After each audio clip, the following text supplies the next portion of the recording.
Hello everyone, आज हम लोग केमिकल काइनेटिक्स चैप्टर का एक इम्पोर्टेंट टॉपिक पढ़ेंगे। अभिक्रिया के वेग के सिद्धांत। अभिक्रिया के वेग के सिद्धांत।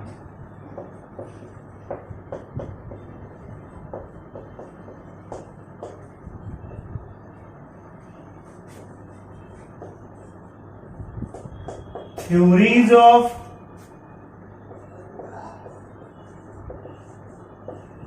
Rate of reaction.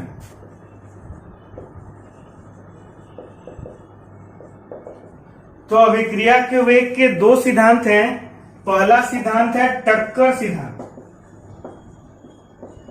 टक्कर सिद्धांत, कॉलिजन थ्योरी।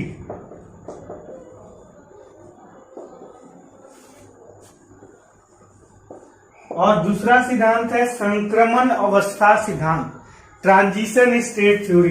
पहले इसको एक्सप्लेन कर लेते हैं, उसके बाद हम लोग संक्रमण अवस्था सिद्धांत देखेंगे। टक्कर सिद्धांत कहता है, इस सिद्धांत के अनुसार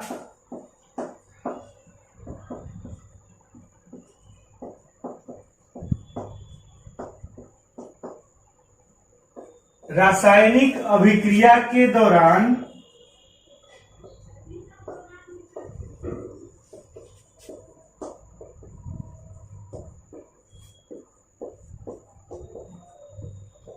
जब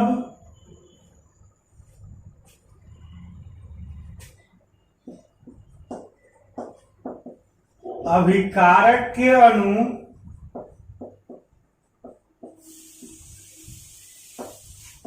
निश्चित ऊर्जा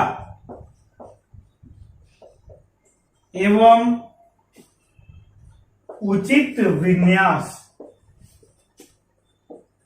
अभिविन्यास में टकराते हैं,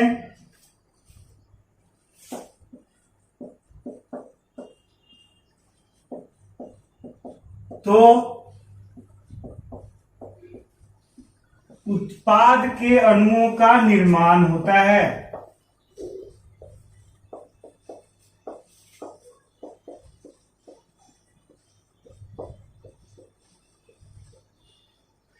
इसका मतलब यह है कि प्रत्येक टक्कर से उत्पाद नहीं बनता है। उत्पाद तभी बनेगा जब अभिकारक के अणु जब टकराएंगे तो उनका ऊर्जा, एक निश्चित एनर्जी बैरियर होता है। जैसे अभी आपको सक्रिय ऊर्जा बताया था पिछले वीडियो में, सक्रिय ऊर्जा से ज्यादा ऊर्जा चाहिए, उतना एनर्जी के साथ जब वो टकराएंगे तो उनसे उत्पाद का निर्माण होगा।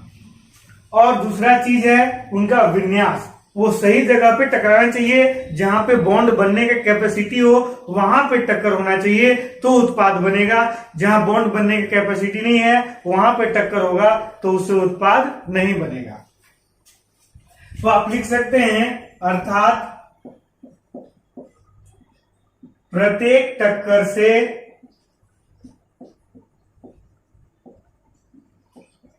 उत्पाद का निर्माण नहीं होता है,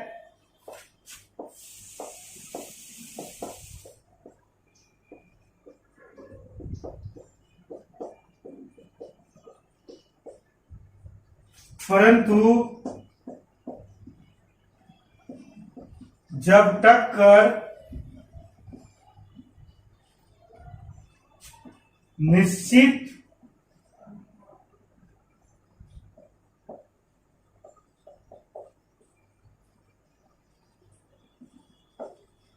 ऊर्जा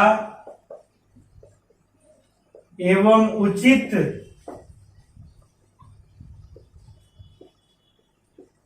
अभिविन्यास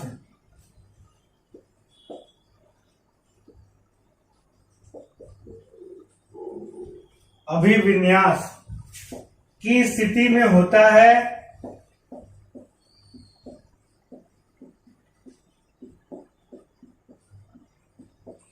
तो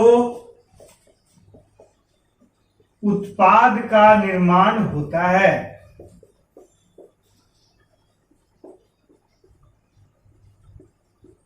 एक एग्जाम्पल से समझते हैं इसको।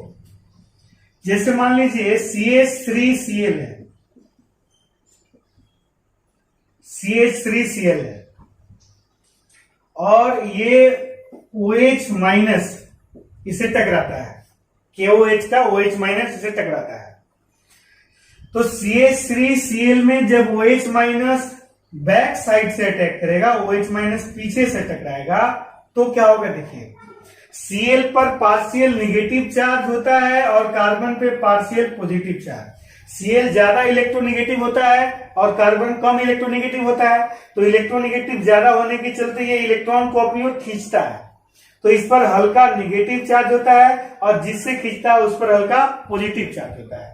जब OH माइनस पीछे से टकराता है, यानी इसका नेगेटिव और इसका पार्शियल पॉजिटिव, इन दोनों में अट्रैक्शन होता है और इनमें बॉन्ड बन जाता है,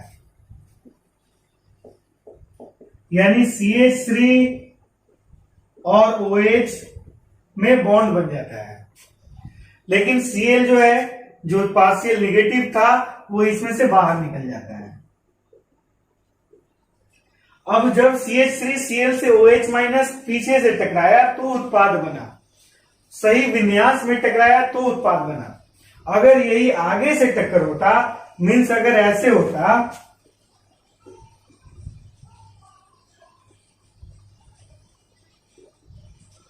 CH3Cl और OH माइनस इधर से अटैक करता, इससे माइनस था, इसमें प्लस, देखिए ये ऐसे अटैक करेगा तो इसमें प्रोडक्ट नहीं बनेगा,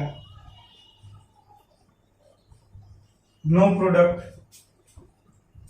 मतलब टक्कर सही विन्यास में होगा तो उत्पाद बनेगा, सही विन्यास में नहीं होगा तो उत्पाद नहीं बनेगा। साथ ही साथ एनर्जी का एक बैरियर है, इसके लिए एक फॉर्मूला है एनर्जी बैरियर के लिए, इसको नोट कीजिए। तो फॉर्मूला लिखते हैं,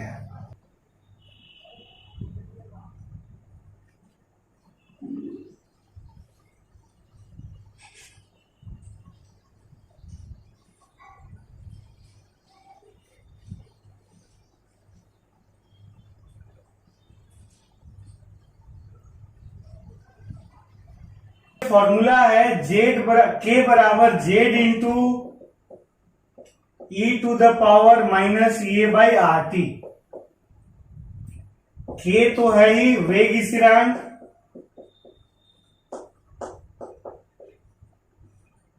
Z जो है यह है कॉलिजन फ्रीक्वेंसी,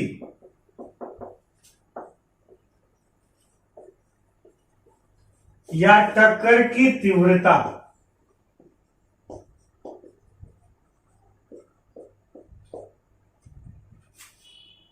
प्रति सेकेंड कितना टक्कर होता है उसी के बारे में ये जेड बताता है। ये है सक्रिय ऊर्जा, सक्रिय ऊर्जा अभी बताई थी आपको। आर जो है ये गैस कांस्टेंट है और टी जो है टेम्परेचर है। ये जो जेड है, जेड इक्वल टू होता है 8 kT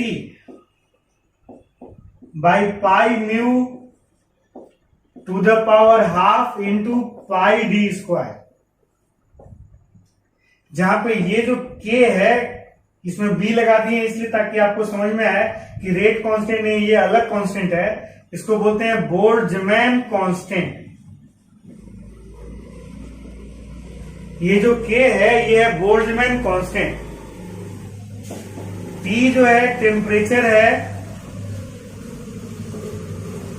ताप, म्यू। आप इसको, इस वैल्यू को इसमें रख दीजिएगा तो लिख दीजिएगा k बराबर 8 kT by pi mu to the power half into pi D square into E का power minus A by R T. ऐसे ये यहीं तक कंप्लीट हो गया, इसके आगे लिखना जरूरी नहीं है, लेकिन ये नॉलेज के लिए आप अपने नोट में लिख के रखिएगा।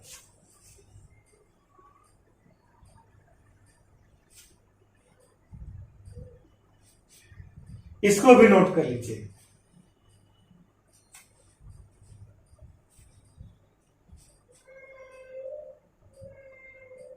अब दूसरा सिद्धांत देखते हैं, संक्रमण अवस्था सिद्धांत।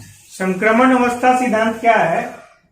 पहला था टक्कर सिद्धांत। टक्कर सिद्धांत में कहा जाता था कि जब अभिकारक के अणु टकराते हैं और सही विन्यास में टकराते हैं, सही ऊर्जा के साथ टकराते हैं, तो वो सीधे उत्पाद का निर्माण कर देते हैं। लेकिन संक्रमण अवस्था सिद्धांत थोड़ा सा करेक्शन करता है उसमें। वह कहता है कि जब अभिकारक के अणु आपस में टकराते हैं तो सीधे उत्पाद का निर्माण नहीं करते हैं। जब टकराते हैं तो पहले उनकी ऊर्जा में वृद्धि होती है और अधिकतम ऊर्जा की स्थिति में वे सक्रिय संकुल का निर्माण करते हैं। जो सक्रिय ऊर्जा की परिभाषा के दौरान आपको बताए थे, वैसे ही जब टकराते हैं तो पहले उनकी ऊर्जा में वृद्धि होती है और अधिकतम ऊर्जा की स्थिति में वे सक्रिय संकुल बनाते हैं। यही सक्रिय संकुल पुनः उत्पाद में परिवर्तित होता है।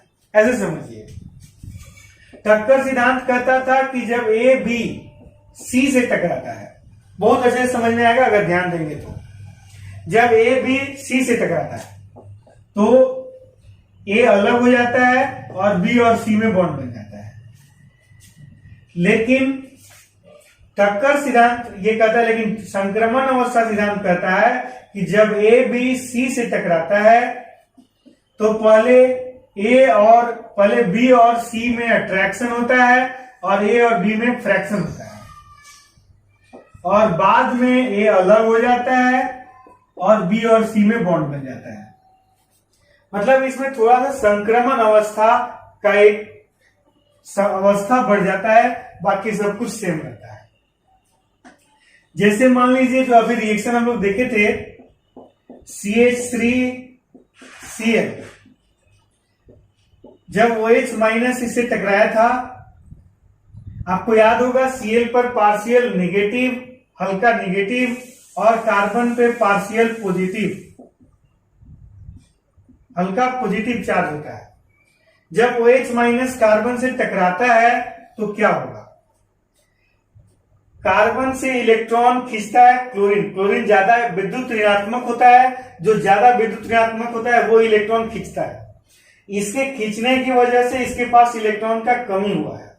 अब इसके पास इलेक्ट्रॉन का कमी है और इसके पास कोई माइनस है जो इसको इलेक्ट्रॉन दे रहा है, तो इसके पास इलेक्ट्रॉन का कमी है और ये इलेक्ट्रॉन दे रहा है, तो इन दोनों में अट्रैक्शन शुरू हो जाएगा।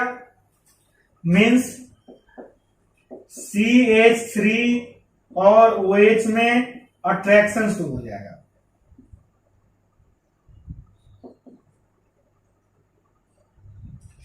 इसको ध्यान से समझिएगा, ये ऑर्गेनिक केमिस्ट्री में रिएक्शन मैकेनिज्म समझने में भी हेल्प करेगा, इसलिए ध्यान दीजिए। C और OH में अट्रैक्शन शुरू हो जाएगा, और जब इसका इसके साथ अट्रैक्शन शुरू हो जाएगा तो क्लोरीन के साथ जो बॉन्ड है इसमें फ्रैक्शन शुरू हो जाएगा। इस पे पार्शियल नेगेटिव है और इस पे पार्शियल पॉजिटिव है। ये ट्रांजिशन स्टेट है और यहाँ पे इस मॉलिक्यूल को बोलते हैं एक्टिवेटेड कॉम्प्लेक्स। इस स्टेट में कोई भी मॉलिक्यूल, कोई भी अणु ज्यादा देर तक नहीं रह सकता है। देखिए, कार्बन का वैलेंसी 4 होता है, ये 4 के साथ ही बॉन्ड बना सकता है। यहाँ 1 2 3 4 5 के साथ बॉन्ड बना हुआ है। ये स्थिति ज्यादा देर तक नहीं रह सकता है, ये थोड़ी देर के लिए बनता है और तुरंत ये OH के साथ जो अट्रैक्शन शुरू हुआ था ये बॉन्ड में बदल जाता है। CH3 और OH में जो अट्रैक्शन शुरू हुआ था यह बॉन्ड में बदल जाता है और Cl जो है ये बाहर निकल जाता है।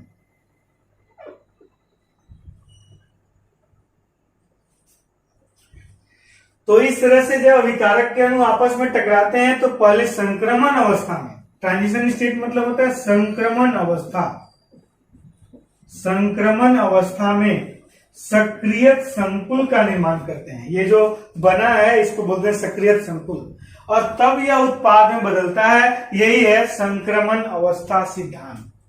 इसको लिख लीजिए और इसमें थोड़ा सा और इसका ग्राफ बता देंगे जो कि आपको समझने में हेल्प करेगा। वही जो सक्रिय ऊर्जा के दौरान ग्राफ बनाए थे वही ग्राफ यहां पर भी आप बना सकते हैं।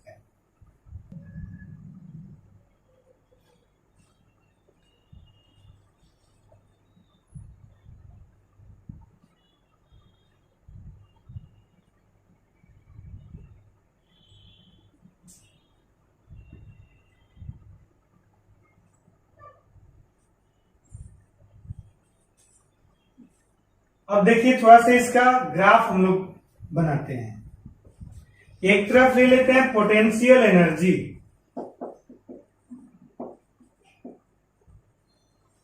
मतलब स्थितिज ऊर्जा,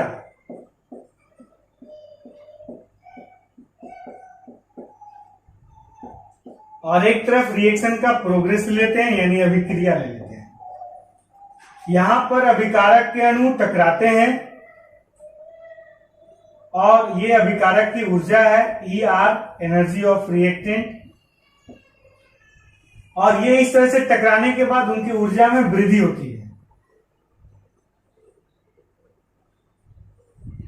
ये संक्रमण अवस्था है।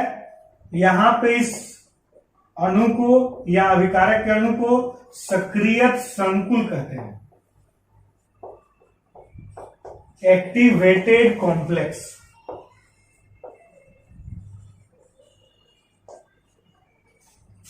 और इस अवस्था को संक्रमण अवस्था कहते हैं।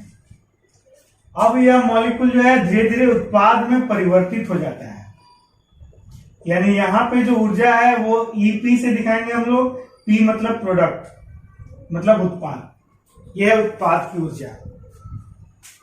और यहां पे जो ऊर्जा में वृद्धि हुई है इसी को कहते हैं सक्रियत ऊर्जा।